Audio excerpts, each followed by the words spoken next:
యోగి ఆదిత్యనాథ్ గారు ముఖ్యమంత్రి అని కాదు, ఆయన గోరఖ్నాథ్ పీఠాధిపతి ఫస్ట్, దాని తర్వాత ఎంపీ అయ్యారు, దాని తర్వాత ఆయన ముఖ్యమంత్రి అయ్యారు. ఆ గోరఖ్నాథ్ పీఠం కేవలం అక్కడ ఒక మఠం నడపడమే కాకుండా హాస్పిటల్స్ నడుపుతుంది, స్కూల్స్ నడుపుతుంది.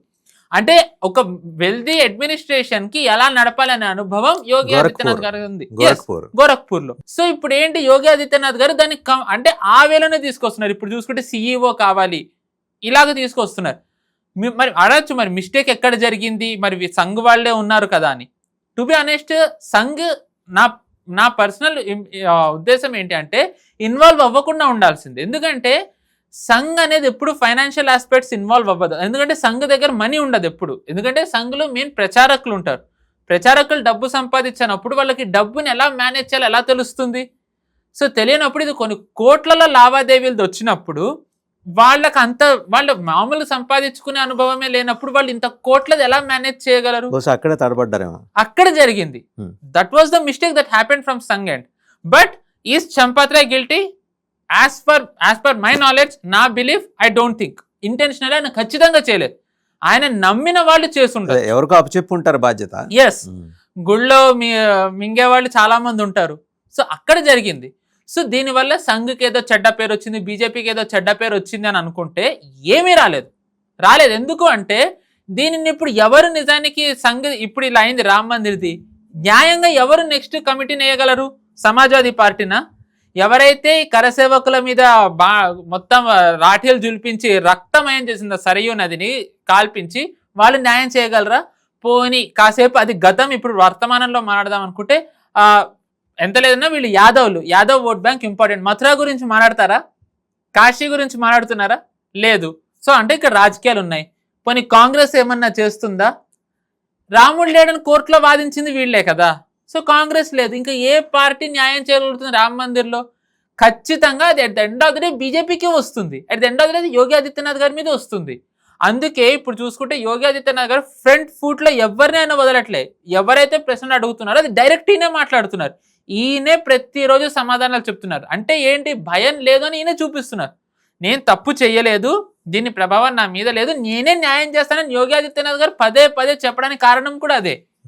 సో ఏంటంటే మనం ఏదైతే ఈ యోగి ఆదిత్యనాథ్ గారికి తీసేస్తున్నారు అనే నరేటివ్ నడుస్తోందో, ఖచ్చితంగా ఉత్తరప్రదేశ్ బీజేపీలో ఆయన అంటే పడని వాళ్ళు చాలా మందే ఉన్నారు. ఎందుకంటే ఈ was never A CM candidate. నిజానికి యోగి ఆదిత్యనాథ్ గారు ఒకసారి చెప్పారు కూడా, ఆయన అసలు నేను అనుకోలేదు, ఎప్పుడు నేను ప్రచారం చేసేసి నేను వెళ్ళిపోతే నాకు అమిత్ షా గారు ఫోన్ చేసి ఢిల్లీ రమ్మని అన్నారు.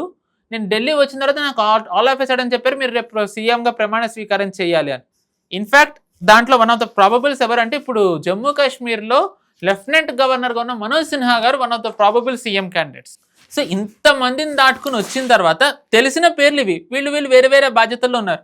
తెలియకుండా లోపల అసూయత రగిలిపోయే వాళ్ళు కూడా ఉండొచ్చు కదా. సో మేబీ వాళ్ళు రన్ చేస్తుంది అండ్ ఇదే అడ్వాంటేజ్ అనుకుని సమాజ్వాదీ పార్టీ కానివ్వండి, లేకపోతే వేరే పార్టీ XYZ వాళ్ళు నడుపుతున్నది కూడా అవ్వచ్చు. Now that brings us to the question, why they are circulating this?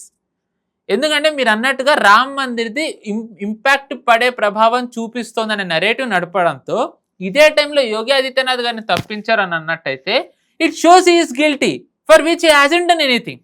Like same as happened in Dharmendra Pradhan case. వాస్తవంగా ఈ అంశం, ఈ ఇష్యూ జరగకుండా ఉంటే నీట్ది ధర్మేంద్ర ప్రధాన్ తప్పించాలని ఇప్పుడు వాళ్ళు డిమాండ్ చేస్తున్నారు కాబట్టి తప్పించట్లేదు. ఎందుకంటే తప్పిస్తే హీఈస్ గిల్టీ అనే ఒక ఇంప్రెషన్. అంటే ఇక్కడ ఆయన తప్పించడానికి వేరే కారణాలు ఉన్నాయి. అంటే ఆయనకి పార్టీ బాధ్యతలు, is one among top key persons in the party. 100%. Bhupendra Yadav, Dharmendra Pradhan వీళ్ళు స్ట్రాటజిస్టులు. కరెక్ట్. బన్సల్. సో అలాంటి బాధ్యత అప్పచెబుదాం అనుకున్నారు, కానీ వాళ్ళెవరో డిమాండ్ చేస్తే తప్పించడం ఏంటి? So that was put aside. Correct. And ఇంకొకటి, మీరు ధర్మేంద్ర ప్రధాన్ గారితో ఎక్సలెంట్ చెప్పారు పార్టీది. He's a one of the అంటే ఏంటంటే స్ట్రాటజిస్ట్. బట్ అది కాకుండా ఆయన మినిస్టర్గా ఆయన వన్ ఆఫ్ ద అంటే నీట్ దాంతోనే ఆయన మీద చెడ్డ పేరు చాలా వచ్చింది. To some extent he's accountable. మనం దాన్ని కాదనలేం, ఎందుకంటే ఆయన మినిస్ట్రీ కాబట్టి.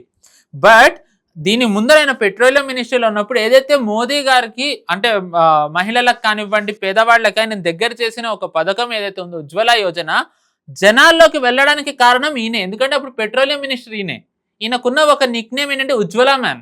ఎందుకంటే మోదీ గారి పెట్ ప్రాజెక్ట్ని ఫుల్ఫిల్ చేసిన డ్రీమ్ అచీవ్ చేసిన ఘనత ఈయనకుంది. సో అందుకే ఆయనకి ఇది ఇచ్చారు. సో ఇప్పుడు మీరు అన్నట్టుగా ఈ దీప్కే ఈ వీళ్ళందరూ చేయడం వల్ల ఖచ్చితంగా తీయరు. ఎందుకంటే పారాచూట్స్ ఇవన్నీ వాళ్ళు డీప్ స్టేట్ పంపించిన పారాచూట్స్ 100% ఈ రోజు ఈయన దాని మీద చేస్తున్నారు, ఓకే తీయాలి, రేపు ఇంకొకళ్ళ మీద చేస్తారు, తీసేస్తారు, ఇంకొకళ్ళ మీద తీసుకుంటూ చేస్తారు. పోతారా? అంతే తీసుకుంటూ పోవాలి. ఇంకా టు సమ్ ఎక్స్టెంట్ ఒకవేళ అదే అనుకున్నట్టయితే పెహల్గాం జరిగిన తర్వాత ఎంతమంది అమిత్ షా గారిని తీయాలన్నారండి. ఆయన హోమ్ మినిస్టర్ కదా. ఒక టెర్రర్ అటాక్ జరిగితే ఇట్ ఈస్ హిస్ ఫెయిల్యూర్. మరి అడిగారా? ఎందుకు అడగలే? అంటే ధర్మేంద్ర ప్రధాన్దే ఎందుకు వస్తుంది చర్చ? అక్కడ కూడా మనకి ఫిషీగా కనిపిస్తోంది కదా. అండ్ నెక్స్ట్ ధర్మేంద్ర ప్రధాన్ ఆధ్వర్యంలో నీట్ తప్పు జరిగింది, ఎవరు కాదనట్లే. దాని తర్వాత మళ్ళీ వాళ్ళు దాన్ని సరి చేసుకుని చేశారు. ఒక మంత్రి అన్న తర్వాత తప్పు జరిగితే తప్పించడం ద్వారా వాళ్ళు బాధ్యత నుంచి వాళ్ళని తప్పించినట్టయింది. వాళ్ళని అకౌంటబుల్ ఎక్కడ చేశారు? మోదీ గారు ఎప్పుడైనా ఆయన మినిస్ట్రీలో చూసుకుంటే తప్పు చేస్తే తప్పించరు. ఆయన ఏంటంటే తప్పు చేసి సరి చేస్తారు, సరి చేయించే అవకాశం ఇచ్చి అప్పటికీ చేయకపోతే then he will take action. మనం అలా చాలా మందిని చూసాం, వాళ్ళని తీసేస్తారు వీళ్ళని తీసేస్తారంటే ఎవరిని తీయలేదు. సో ధర్మేంద్ర ప్రధాన్ని తీయాలి అన్నా లేకపోతే వీళ్ళెవరో ప్రొటెస్టులు చేసి యోగి ఆదిత్యనాథ్ గారిని తప్పిస్తారు ఇదేదో వచ్చిందని అంటే వాళ్ళు చెయ్యరు. ఇన్ఫ్యాక్ట్ వీళ్ళు చేస్తున్న మిస్టేక్ ఏంటంటే ఎకో సిస్టమ్ తెలియకుండా వాళ్ళు అనవసరమైన మైలేజ్ యోగి ఆదిత్యనాథ్ గారికి ఇస్తున్నారు. 2001 సబర్మతి ట్రైన్ ఘటన జరిగిన తర్వాత మోదీ గారు ఏ స్థానంలో అయితే ఉన్నారు, ఇప్పుడు యోగి ఆదిత్యనాథ్ గారు అదే స్థానంలో ఉన్నారు. So let me put it in this way అండి. ఇప్పుడు ఘోటాలా జరిగింది, ఇప్పుడు అంతా ఇన్వెస్టిగేషన్ జరుగుతుంది, వీళ్ళు సుప్రీంకోర్టుకి వెళ్ళారు, సిట్ నివేదిక ఇవ్వాలన్నారు. సిట్ నివేదిక ఎంత అని ఇచ్చిన తర్వాత విపక్షంలో ఎవరన్నా దీన్ని నమ్ముతారా? నమ్మరు. ఎందుకంటే మీరే వేసుకున్నారు కదా అని అంటారు. ఇది ఎలా ఉంటుందంటే 1947లో మోహన్ దాస్ కరమ్చంద్ గాంధీని చంపిన దాంట్లో ఆర్ఎస్ఎస్ పాత్ర ఉంది అన్నారు. తర్వాత మళ్ళీ ఆ ప్రభుత్వమే చెప్పింది ఆర్ఎస్ఎస్ పాత్ర లేదు అని. అయినా కానీ ఇప్పటికీ వీళ్ళు ఆర్ఎస్ఎస్ ఉంది అని అంటారు. 2001లో సాబర్మతి గొడవ గురించి ఎవరు మాట్లాడారు? ట్రైన్ ద్వారా దాని తర్వాత జరిగిన గొడవల గురించి మాట్లాడతారు. గోద్రాది 10 ఏళ్ళు మోదీ గారు రక్తం తాగారు. దాని తర్వాత ఇంకొక షోరాబుద్దీన్ దాంట్లో అమిత్ షా గారిని కాల్చుకు తిన్నారు. ఈ రెండిట్లలో వీళ్ళ సాక్ష్యం లేదు, వీళ్ళు ఏవి సాక్ష్యాలు నిరూపించలేకపోయారు. ఇద్దరికి క్లీన్ చిట్ వచ్చి బయటకు తెప్పించారు. కానీ ఇప్పటికీ వీళ్ళిద్దరిని ఈ ఘటనల్లో వీళ్ళని బాధ్యుల కింద నెరేటివ్ రన్ చేస్తారు. So in the same way SIT నివేదిక ఏం వచ్చినా సరే వీళ్ళు యోగి ఆదిత్యనాథ్ గారిని, మోదీ గారిని, అమిత్ షా గారిని అకౌంటబుల్లే చేస్తారు. సో అలాంటప్పుడు వీళ్ళు కూడా ఎందుకు దాన్ని అంత సీరియస్ తీసుకుంటారు? సెకండ్ ఆస్పెక్ట్, ఏదైతే వీళ్ళు అనవసరంగా ఈ సబర్మతి ట్రైన్ తర్వాత మోదీ గారిని ఒక రకంగా టార్గెట్ చేసి ఆయన నేషనల్ లెవెల్లో పాపులర్ చేశారు. ఇప్పుడు వీళ్ళు కూడా యోగి ఆదిత్యనాథ్ గారిని పాపులర్ చేస్తున్నారు. ఆల్రెడీ ఆయన పాపులర్, ఆయనకి మనం ఇక భాగ్యనగరంలో తమిళనాడు నుంచి ఆయనకి ఫుల్ పాపులారిటీ ఉంది యోగి ఆదిత్యనాథ్ గారు అంటే. ఇప్పుడు వీళ్ళు రామ్ మందిర్ది ఇంత చేస్తే ఆయన రామ్ మందిర్ది అన్ని పార్టీలను ఆయనే ప్రశ్నిస్తున్నారు, అన్ని పార్టీలను ఆయనే సమాధానం చెప్తున్నారు. ఇప్పుడు ఈయన అకౌంటబిలిటీ తెస్తూ ఉంటే in case 100% it will happen. ఒకవేళ వీళ్ళు ఏవైతే ఈ ఎజెండా పెట్టుకుని వీళ్ళు ఉత్తరప్రదేశ్ ఎన్నికల్లో వెళ్ళి బీజేపీ ఈ దాని మీద గెలిస్తే వీళ్ళు ఫెయిల్ అయిపోయినట్టే కదా.